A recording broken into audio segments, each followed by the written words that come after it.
Late May. The lino flowers that painted Trista's spring fields had faded, replaced by lush greenery and a refreshing breeze. With the trials of last month's field study behind us, we found ourselves caught up once more in the bustle of school life.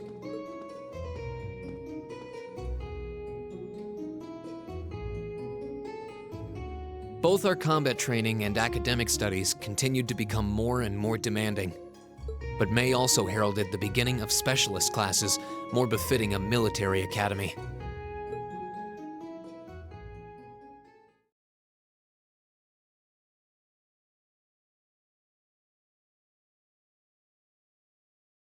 The Orbital Revolution 50 years ago changed the way wars were fought forever.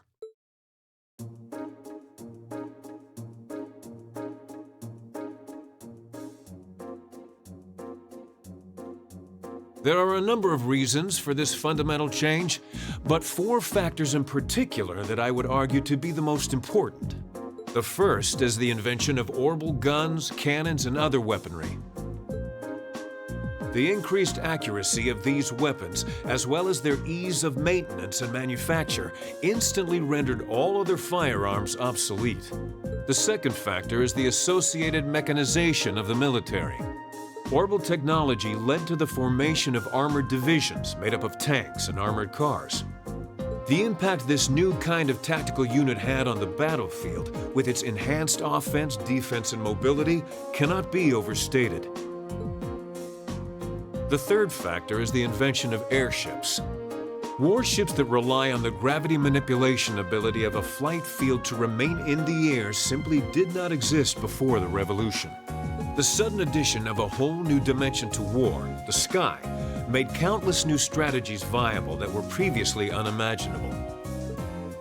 And the last factor is the creation of an entirely new practical science, which may be the biggest, most important change of all. Without orbital technology, such a concept would scarcely even have been conceivable, but now we'd be virtually crippled without it. Breen Schwarzer, can you tell the class what that new scientific breakthrough was?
Why did Lady Laura have to be placed in a class like that? I was truly looking forward to studying alongside her. Is that girl next to her not the one who scored the highest on the entrance exam? I believe so, though I also hear she's a mere commoner. There's something about that silvered-haired girl that I find oddly soothing. I wonder if she'd let me stroke her hair if I were to ask nicely.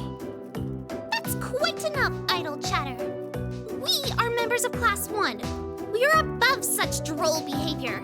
As well, we cannot allow ourselves to be bettered by that rabble, even in something as insignificant as the culinary arts. Of course not.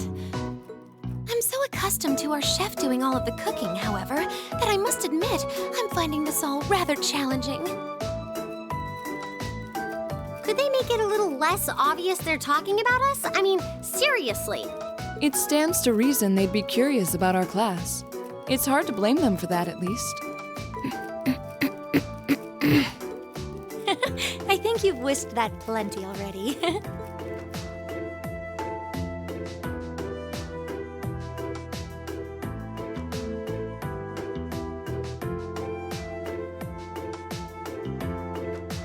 I feel like I'm finally getting the hang of using an orbital computer. Likewise. I was lost at first, but it's slowly beginning to make more sense. Well, it is cutting-edge technology here in Erebonia, so I think most people are confused until they've gotten used to it. Machias and Eustace both picked it up surprisingly quickly, though. Yeah, but academics are their thing. And I'm pretty sure Machias has been interested in computers for a while, too. Eustace also seems to get the hang of things far quicker than most people, even if he's not interested in them at all. Which probably just adds insult to injury for Machias. I'll bet. I hear they were really butting heads during last month's field study. They were. At one point, things almost took a violent turn. We were able to hold them back, but I don't think we could have kept them under control for long if Instructor Sarah hadn't arrived. We really need to do something about them, but I have no idea what. I don't either, but you're right. This has gone on for way too long as it is. It needs to stop. Rein Schwarzer. Huh? Isn't he from Class 1? Patrick, is it? That is correct. My full name is Patrick T. Hyarms. I don't believe I need to say anything more than that. What? So, you're from the Hyarms family. Are they prestigious? About as prestigious as they come. The Hyarmses are one of the 4 great houses, though they're slightly lower in rank than the Albareas. I'm sorry. I meant no offense. It doesn't matter. I didn't come here to talk to commoners or foreigners. I came to bring gladsome tidings to you, Rein Schwarzer. I am generously extending you welcome to make use of the accommodations on the 3rd floor of the Student Union building. You mean... The 3rd floor? That's where the Nobles Salon is, right? Your father may be a mere baron, but that still makes you a noble. And though you've had the misfortune of sharing a class with this riffraff, I have decided to use my good name as a member of the Hyarms family to afford you the privilege of joining us. I do hope you appreciate it. Well... how can I turn him down politely? This hardly strikes me as the best place to be recruiting new members.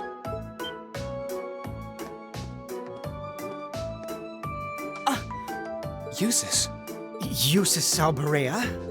I wasn't aware the 3rd son of the Hyarms family counted playing factions among his hobbies. If you wished for company in the salon, should you not have come to me first? You? You've been invited countless times. You simply choose not to come. Despite there being no shortage of second years practically begging for your company. I have no interest.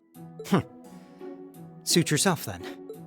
But you, Schwarzer, make sure you think long and hard about this. If you care about your future, you need to start thinking about the connections you're making and the side you're taking. He's certainly not shy. No, he's not. I wasn't sure how to turn him down either. Thanks for stepping in, Eustace. I wasn't trying to help you. But I did cause you some trouble during last month's field study, so no. That's all. Last month's field study? Is he... Yeah, I think he means the run-in we had with the provincial army. Ah, so he feels partially responsible for his family's actions then. He must have been looking for a way to apologize to you. I guess he has a nice side after all.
All rise.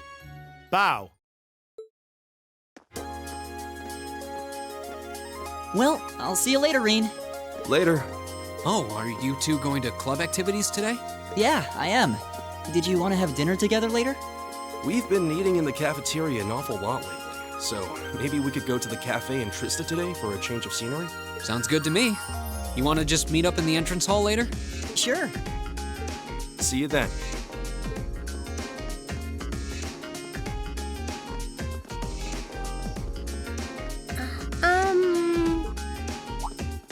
Oh, hi, Elisa. Are you off to club practice too? Oh, no, not today. What is it? Is there something you wanted to ask me? It's nothing. I'll see you later. What was that all about? Did you do something else to upset her? Not that I'm aware of. Although, I suppose it's possible I did something wrong without even realizing it. Knowing her. I was speaking in jest, I assure you.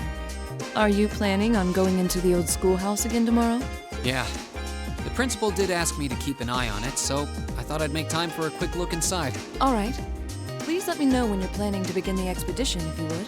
I have club activities tomorrow, but as far as I'm concerned, the old schoolhouse takes priority. Thanks. I'll let you know. Excellent. I'll see you tomorrow then.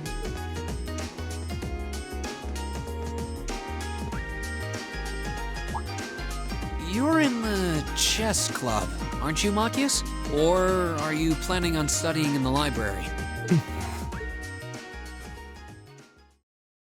Since when was it any of your business what I choose to do after class? No, I just... Have I done something to upset you? Not especially. It's actually my fault for being deceived so easily in the first place. Oh. Let's just say I haven't got a drop of noble blood in my veins. So I guess we're all in equal standing here. I'm really sorry. I wasn't trying to deceive you. I just... Save your breath. Whether you're a noble or not is beside the point. The bottom line is you lied to me, and I simply cannot trust those who lie. That's all there is to it.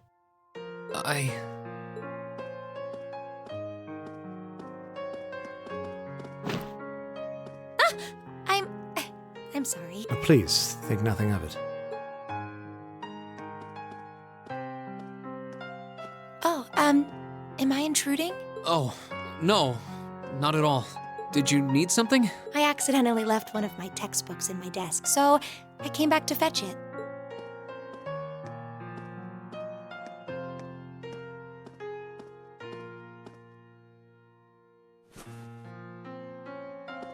Ah, here it is.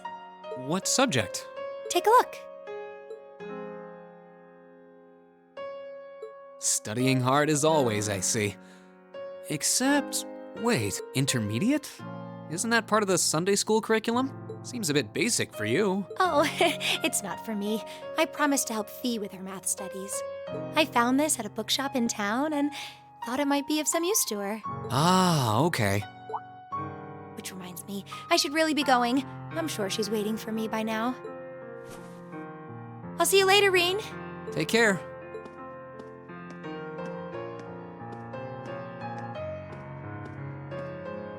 And don't worry. Huh? I'm sure Machias doesn't hate you or anything. If you can find some way of making him realize how you feel, I'm sure he'll understand. It's just getting through to him that might be tough. Yeah.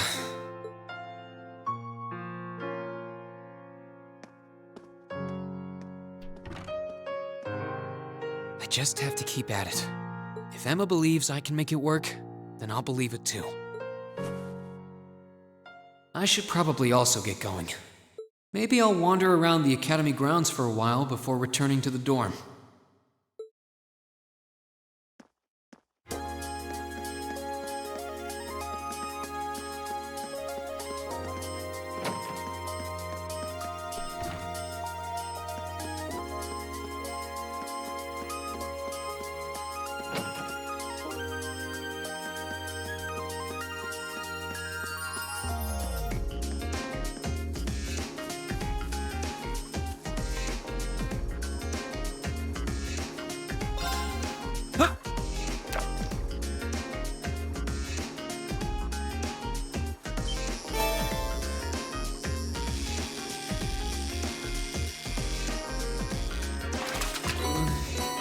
What even is this?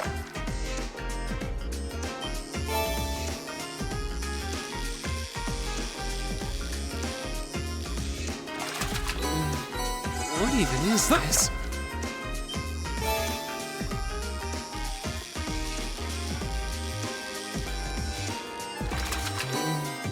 What even is this?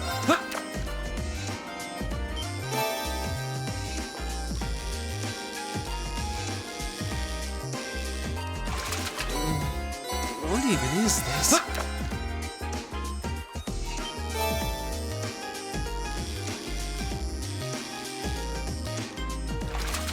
Not bad.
Hey there, first year.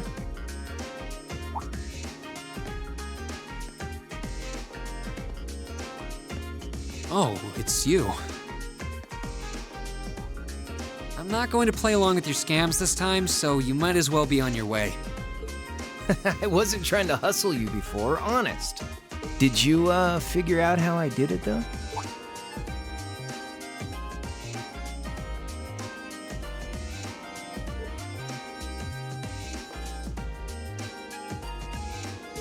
If you really want your 50 mirror back, I'll be happy to hand it over. But wouldn't you rather feel like you earned it? Come on, what do you say? There had to have been a trick to it. Some form of sleight of hand. Something that wasn't as it seemed. If I had to guess, I'd say the crux of this illusion was...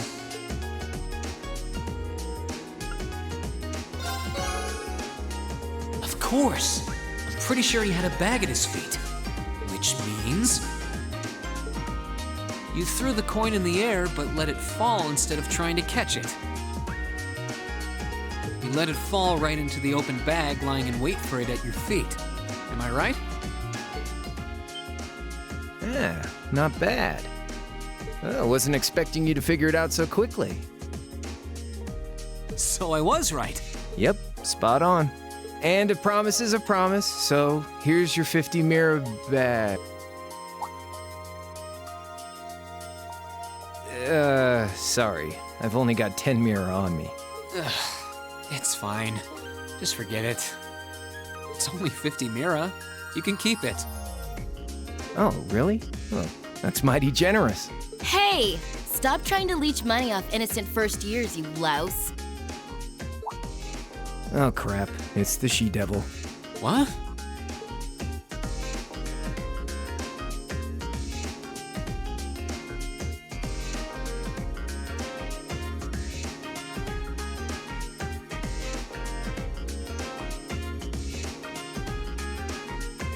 A bicycle? No, it looks like it's powered by orbital energy. Wait, I've seen this girl somewhere before. You're Reen, I take it. I've been hearing all about you from Toa and George.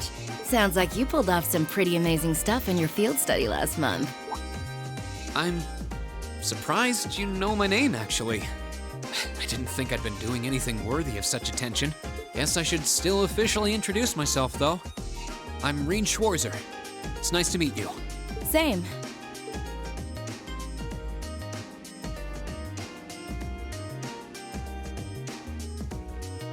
I'm Angelica. Angelica Ragnar. Glad I could finally make your acquaintance. Ragnar?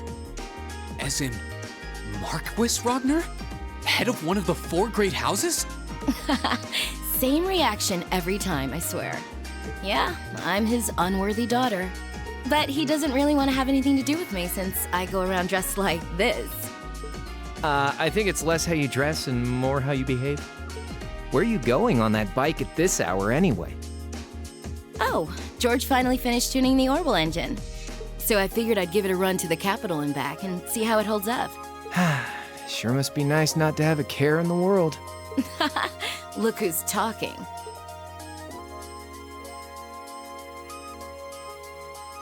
So you do ride it like a bike. Wow. Well, catch you later. I'm thinking of putting in a request for you sometime. If I do, I'd sure appreciate a swift response.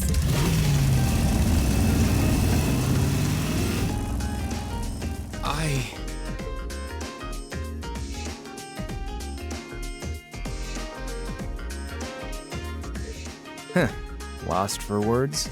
That's a little something George put together a while back. He calls it an Orbital bike. Pretty cool, huh? It is. It's kind of like a steel horse.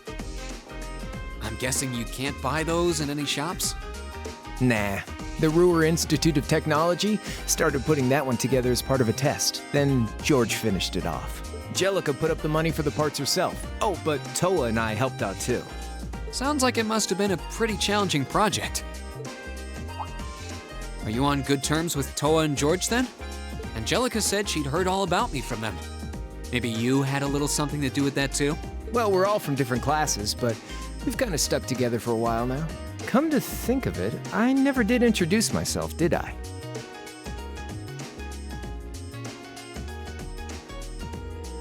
Name's Crow Armbrust, second year, class 5. I'm sure I'll catch you around again. Later.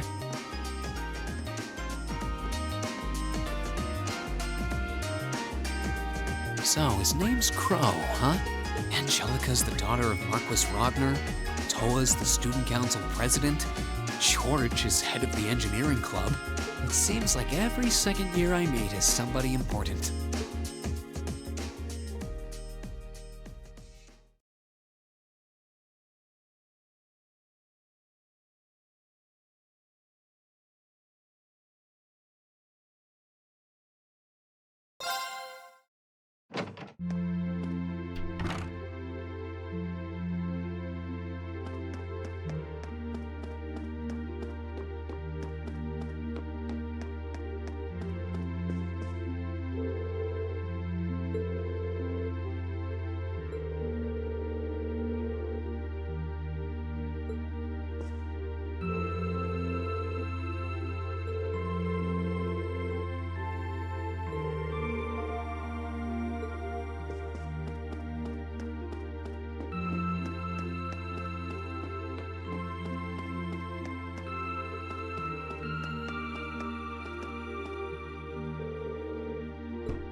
not bad.